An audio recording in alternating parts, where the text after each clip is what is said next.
a misconception out there about James Harden in the playoffs because we all have talked about how, he's not the same player in the postseason. Some people feel like he never plays well in the playoffs, and that's not what we're saying. In fact, yesterday was his 45th playoff game, scoring 30 or more points. That is the third most ever among active players. Look at that group. I mean, that's an awesome group to be a part of. So James Harden has had many great playoff games. The question with Harden is about what's he going to do in the big games? What's he going to do when their backs are against the wall, when it's a must-win situation? And that, if there's a breakthrough, that could be the breakthrough for the Sixers fan. That yesterday, Harden was under pressure, Wilds. Like, there was talk about him not getting a lucrative long-term contract. There's talk, about him not even being a top 75 player, like legitimately. I disagree with that. I think that's ridiculous, but there was talk out there. And of course, if they lose the game and fall down 3-1, the series is essentially over. So there was pressure on Harden, and not only did he play fairly well, he played incredibly well, particularly in the fourth quarter with the 16 points. So that could be the breakthrough, Wilds. But here's the thing. They don't need 30-point James Harden.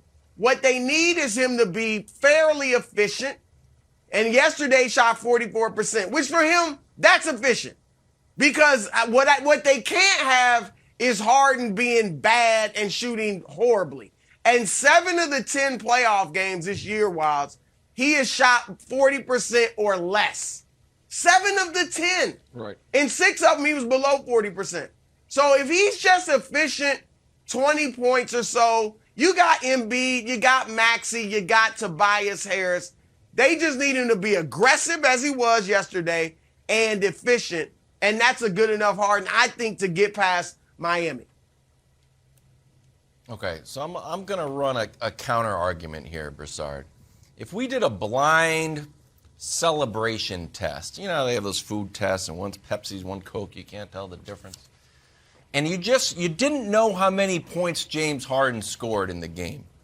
But all you did was look at social media and look at Harden's reactions and look at the fans' reaction.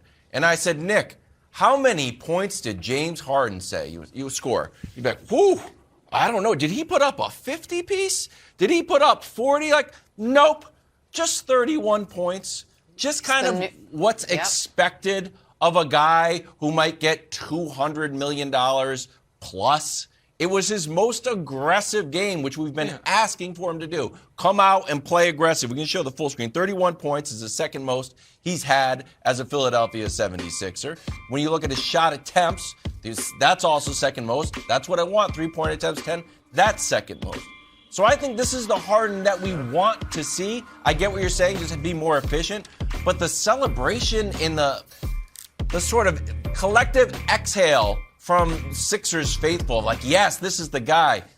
I just feel it feels more like a blip than a trend to me, Nick. Well, listen, on the celebration scale, I know you're very picky and choosy. It was a little more than you would like for a guy who only scores 31, but less than you would like for a mediocre, dirty player who gets out of the play-in round. So, somewhere on that spectrum of the Kevin Wildes accepted celebrations. However, I don't think he was celebrating necessarily the total points. I think it was more relief than celebration.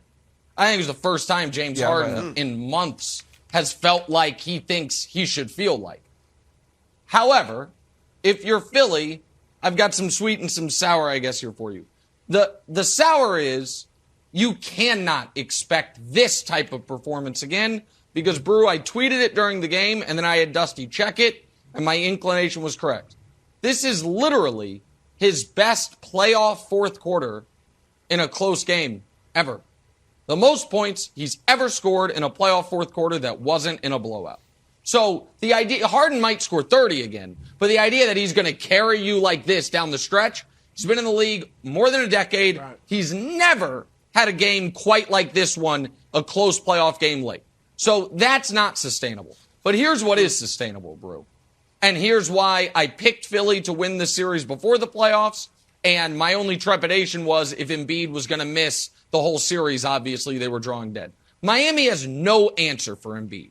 Embiid was at like 60% in game 1, looked like about 75% in game 2, well, games 3 and 4. And they have no answer for him.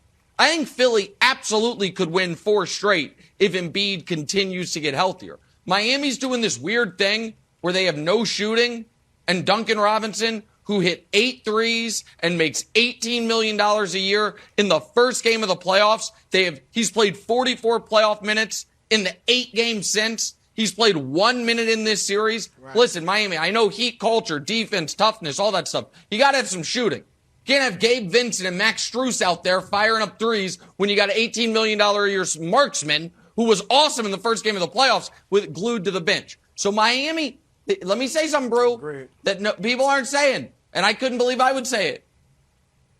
Last couple games, Doc Rivers making some good adjustments. He finally got the memo. DeAndre Jordan, unplayable. Eric Spoelstra, last couple games, little stubborn. Like, maybe need to open up the rotation a bit and not play the Markieff Morris card. Thanks for watching. Subscribe here to get the latest from the show. Also, be sure to check out more of the best clips from First Things First, or go watch a few segments from our other shows on FS1.